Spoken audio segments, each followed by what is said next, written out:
nongeye kuguha ikaze ukurikiye CC Free TV. Kanda subscribe niba utarayikanda kugira ngo uzajye ubona andi makuru mashyashya entertainment yo mu Rwanda tuzakugezaho buri munsi. Wibuke no gukanda notification kugira ngo azajya kugeraho akiri mashyashya tukiyashyiraho. Kuri uyu munsi rero tugiye kuvuga ku modoka y'umutamenwa y'umukuru w'igihugu cy'u Rwanda.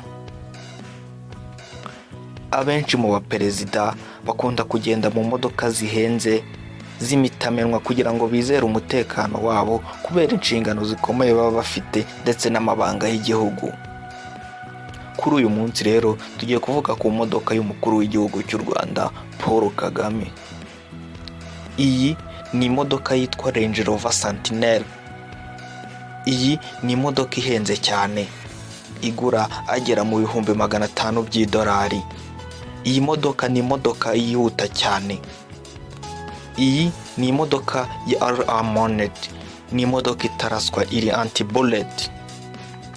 Iyi modoka ni imodoka yakorewe mu gihugu cy'Ubwongereza, yakozwe n'umugabo witwa British Leyland afatanyije n'undi mugabo witwa Land Rover, bafatanyije ndetse n'undi mugabo witwa Jaguar Land Rover.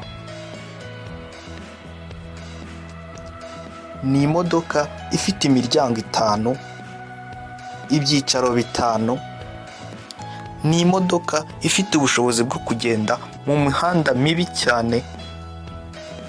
Ikindi wamenya kuri iyi modoka nuko ari imodoka itagipfa gukora impanuka. Iyi modoka ikoranye ubuhanga buhanitse.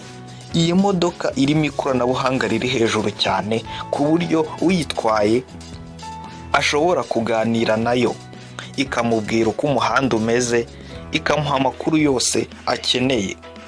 Iyi modoka Range Rover Sentinel ni imodoka yakozwe mu 1970.